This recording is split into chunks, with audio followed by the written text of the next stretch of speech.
আসসালামু আলাইকুম ভিউয়ার্স, আশা করি আপনারা সবাই অনেক ভালো আছেন। আলহামদুলিল্লাহ আমি অনেক ভালো আছি। আপু এবং ভাইয়াদের সাথে আজকে আমি শেয়ার করতে যাচ্ছি ইলেকট্রিক বিটার ছাড়া চুলায় তৈরি ভ্যানিলা স্পঞ্জ কেক। আপনারা এই কেকটা দিয়ে বার্থডে কেক তৈরি করতে পারবেন। এখানে আমি 2/3 কাপ ময়দা নিয়েছি, 1/4 চা চামচ লবণ, 1/2 চা চামচ প্লাস 1/4 চা চামচ বেকিং পাউডার,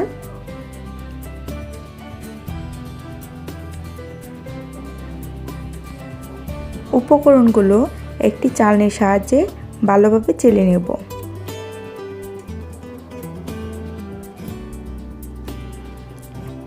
একটি হ্যান্ড উইস্কের সাহায্যে ভালোভাবে উপকরণগুলো মিশিয়ে এক সাইডে রেখে দিব। এখানে আমি একটি পরিষ্কার বাটির মধ্যে 6টি ডিমের সাদা অংশ থেকে কুসুম আলাদা করে নিব।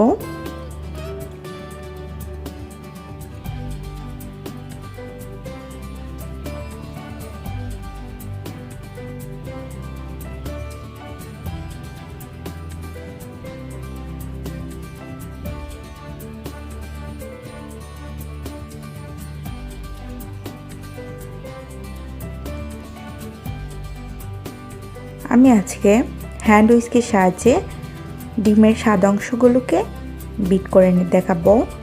যাদের ইলেকট্রিক বিটার আছে তারা ইলেকট্রিক বিটার দিয়ে বিট করতে পারেন।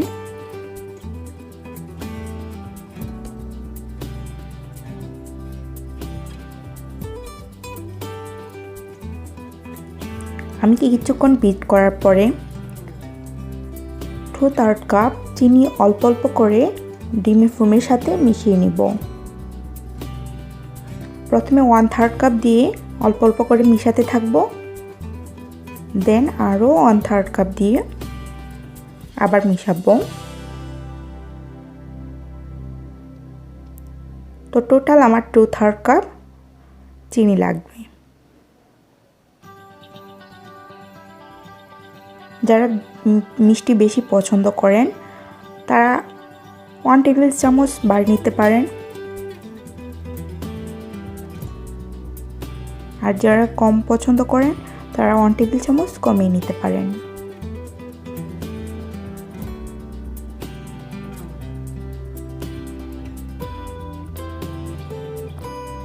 যতক্ষণ না চিনির দানা ডিমের ফোমের সাথে মিশে যাচ্ছে ততক্ষণ পর্যন্ত আমি বিট করতে থাকব। অল্প অল্প চিনি মিশিয়ে নেব।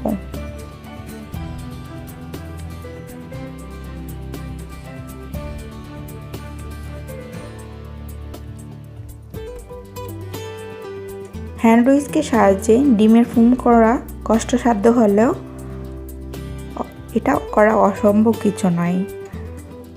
আমার ডিমের ফোমটা মিনিমাম 8 মিনিট লেগেছে, আপনাদের কম বা বেশি সময় লাগতে পারে।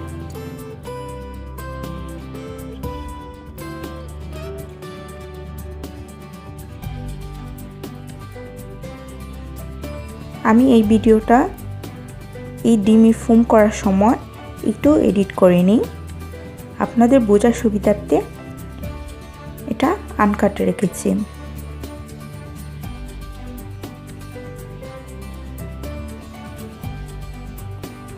তো আপনারা দেখতেই পাচ্ছেন কত হাতে স্পিড ব্যবহার করতে হয়। যত দ্রুত হাতটা ঘোরাতে থাকবো তত দ্রুত ডিমের ফোম হয়ে যাবে।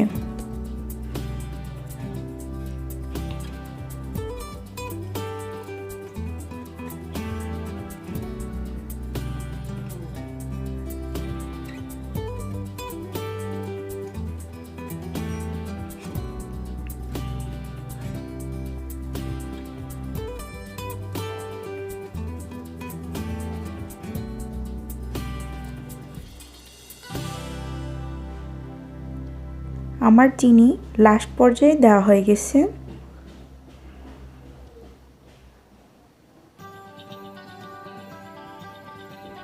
তো আপনারা দেখতেই পাচ্ছেন ভিডিওতে দেখানো নিয়ম অনুসারে আপনারাও এভাবে বিট করে নিতে পারেন।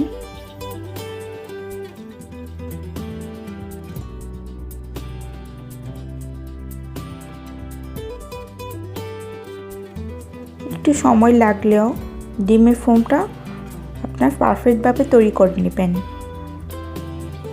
যদি ডিমের সাদা অংশের মধ্যে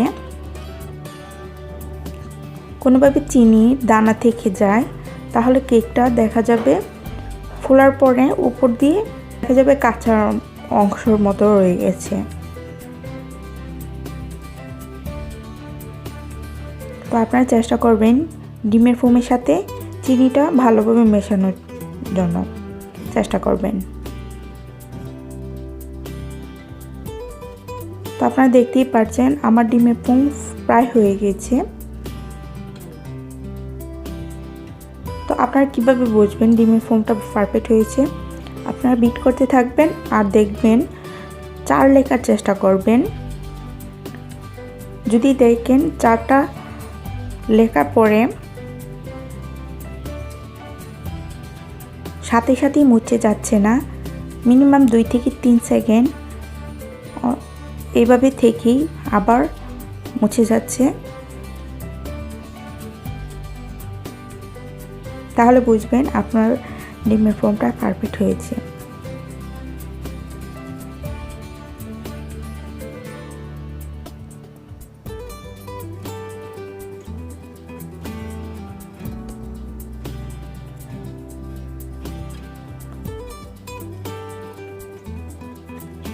আপনাদের বোঝার সুবিধার্থে আবার বলে দিচ্ছি, যখন দেখবেন ভিডিওর নিয়ম অনুসারে ডিমের ফোমকে নিচ দিক থেকে উপরে টান দিলে বাংলায় 4 লেখার চেষ্টা করব।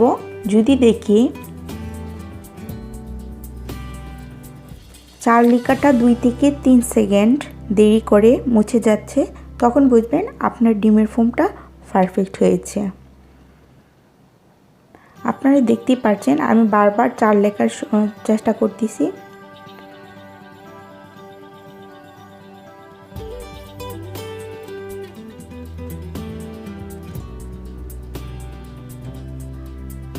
আমার ফোমটা যখন পারফেক্ট হয়ে যাবে তখন দেখবেন 4 লেখাটা কিভাবে রয়েছে।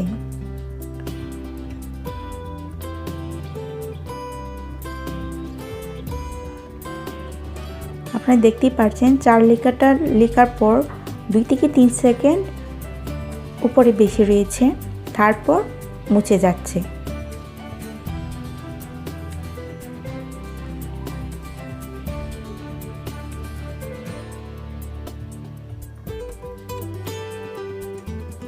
তো আমার ডিমের ফোম প্রায় হয়ে এসেছে। এখন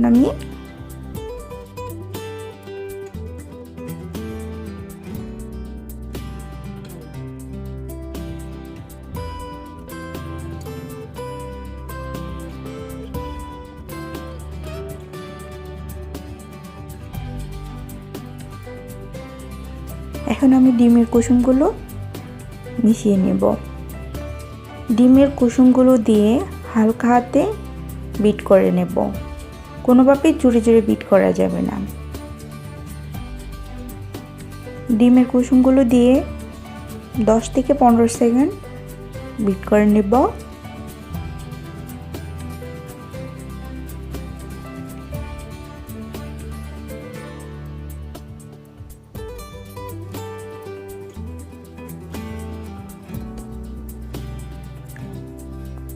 আপনারা দেখতেই পাচ্ছেন কত স্মুথ একটা ব্যাটার হয়ে যাচ্ছে।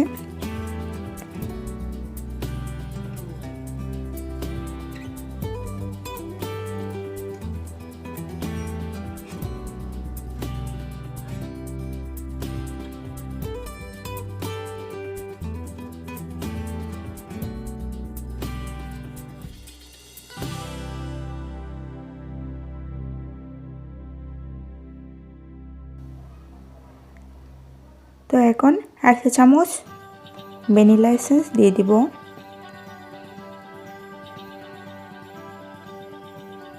এই শুকনো উপকরণগুলো থেকে 3 ভাগ করে 1 ভাগ চালনির সাহায্যে তেলে দিয়ে দিব। তো আপনারা চেষ্টা করবেন এই শুকনো উপকরণগুলো 2 বার চালার জন্য, কারণ যেহেতু আমরা হ্যান্ড উইস্কের সাহায্যে ফোমটা ক্রিয়েট করেছি। তো আমরা চেষ্টা করব 2 বার জেলে দেওয়ার জন্য।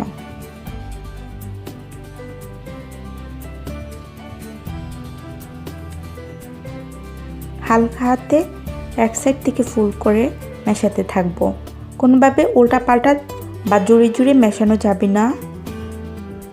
এখানে একটা টিপস রয়েছে, জোরে জোরে মেশালে ডিমের ফোম বসে যায় এবং কেকটা বেক করার পর ফুলবে ঠিক, তারপর আবার চুপসে যায়।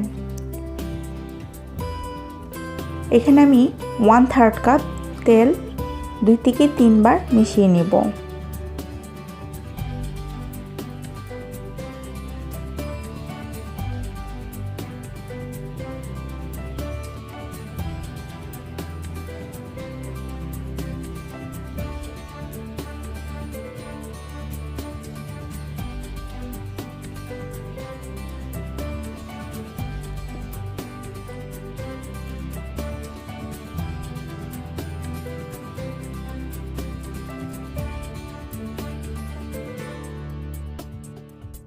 তো শুকনো উপকরণের 3য় ভাগ আমি দিয়ে দিলাম।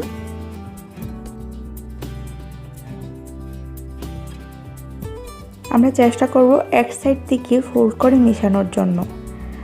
উল্টাপাল্টা করে কখনোই মেশাতে যাবেন না। প্লিজ আমার রেসিপিটা ফলো করে যদি বানান আপনারা, ইনশাল্লাহ আপনাদের কেকটাও পারফেক্ট হবে।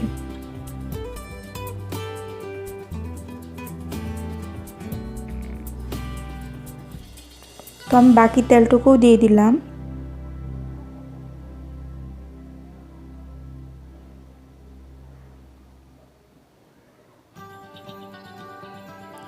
তো আপনাদের একটু ব্যাটারের ঘনত্বটা দেখিয়ে দিচ্ছি কেমন হয়েছে।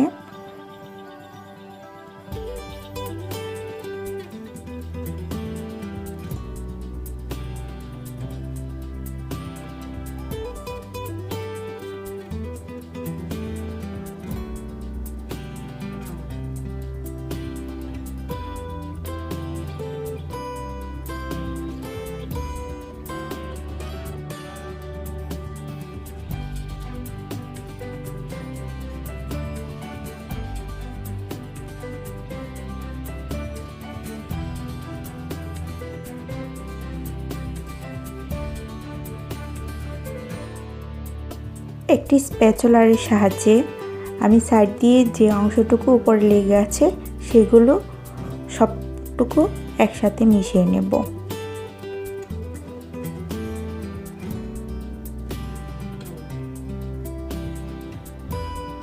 তো আপনারা কিভাবে বুঝবেন এই ব্যাটারটা পারফেক্ট হয়েছে? আপনারা স্প্যাচুলারের সাহায্যে ব্যাটারটুকু উপরে তুলে দেখবেন ভাঁজ ভাঁজ হয়ে পড়ছে, তখনই বুঝবেন আপনার ব্যাটারটা পারফেক্ট হয়েছে। আপনারা দেখতেই পাচ্ছেন আমার স্প্যাচুলার থেকে কেমন করে পড়তেছে। তো এখানে একটি 8 ইঞ্চি সাইজের মোল্ড নিলাম। আগে থেকে নিচে এবং সাইড দিয়ে বেকিং পেপার বিছিয়ে নিয়েছিলাম। তো এখন আমি ব্যাটারটুকু ঢেলে দিব মোল্ডের মধ্যে।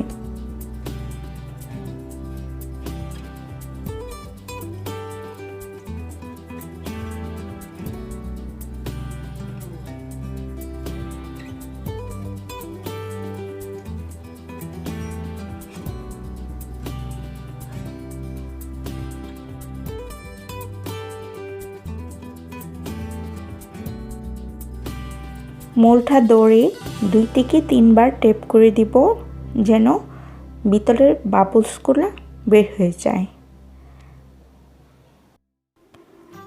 আমি এখানে একটি পাতিলের মধ্যে একটি স্ট্যান্ড দিয়ে কেকের মোল্ডটা বসিয়ে দিলাম। তো আপনারা একটি কাচের ঢাকনা দিয়ে দিলে ভালো হয়। আমি এখানে একটি ননস্টিকের কাচের ঢাকনা দিয়ে দিলাম। কেকটা মিনিমাম 35 থেকে 40 মিনিট বেক করে নেব।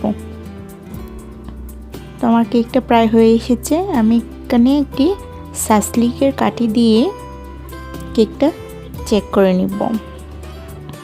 তো দেখতেই পাচ্ছেন সাসলিকের কাঠিটা পরিষ্কার হয়ে এসেছে।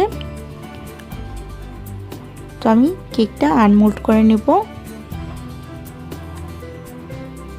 কেকের সাইড দিয়ে যে বেকিং পেপারটা রয়েছে সেটা আলাদা করে নিচ্ছি। আপনারা চেষ্টা করবেন কেকটা মিনিমাম 1 ঘন্টা ঠান্ডা করার পরে আনমোল্ড করার জন্য। আর যদি গরম গরম কেকটা আনমোল্ড করতে চান তাহলে দেখবেন কেকের সাইড দিয়ে ভেঙে গেছে।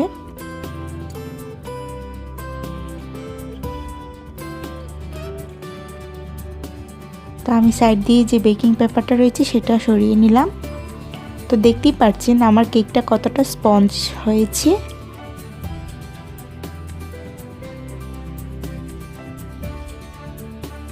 তো আপনারা চাইলে এভাবে হ্যান্ড হুইস্কের সাহায্যে কেক চুলায় কেক বেক করে নিতে পারেন।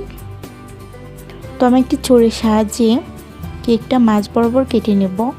এই কেকটা আমরা বাসায় খাওয়ার জন্য বানিয়েছি, সেজন্য কেটে নিচ্ছি।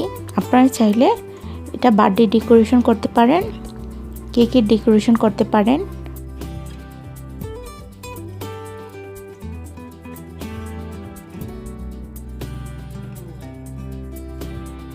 আমি একটু কেটে আপনাদের ভিতরটুকু দেখিয়ে দিচ্ছি কেকের ভিতরটা কেমন হয়েছে। তো আপনারা দেখতেই পাচ্ছেন কেকের ভিতরটা কতটা স্পঞ্জ হয়েছে। আপনারা যদি এই কেকের রেসিপিটা ফলো করে কেক বানান, ইনশাল্লাহ আপনাদের কেকটাও এমনই হবে। তো আমি একটু স্লাইস করে দেখিয়ে দিচ্ছি কেকটা ভিতরে কেমন হয়েছে।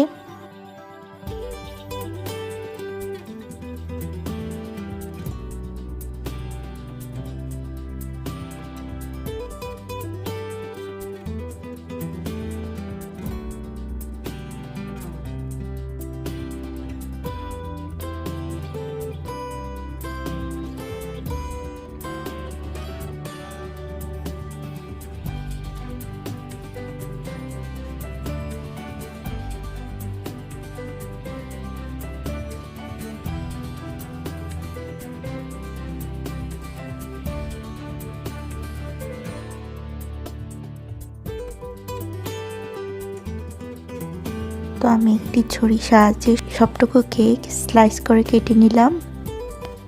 তো এক টুকরো কেক আমি ভেঙে আপনাদেরকে দেখিয়ে দিচ্ছি ভিতরে কতটুকু স্পঞ্জ হয়েছে। আপনি দেখতেই পাচ্ছেন কতটা স্পঞ্জ আর ফ্লাফি হয়েছে। তো আমি সবটুকু কেক কেটে নিলাম। প্লিজ ভালো লাগলে একটি লাইক দিবেন, শেয়ার করবেন, সাবস্ক্রাইব করে বেল বাটনে ক্লিক করে রাখবেন। এর নতুন নতুন ভিডিও আপলোড করলে আপনাদের এখানে নোটিফিকেশন চলে যায়। ধন্যবাদ সবাইকে। আসসালামু আলাইকুম।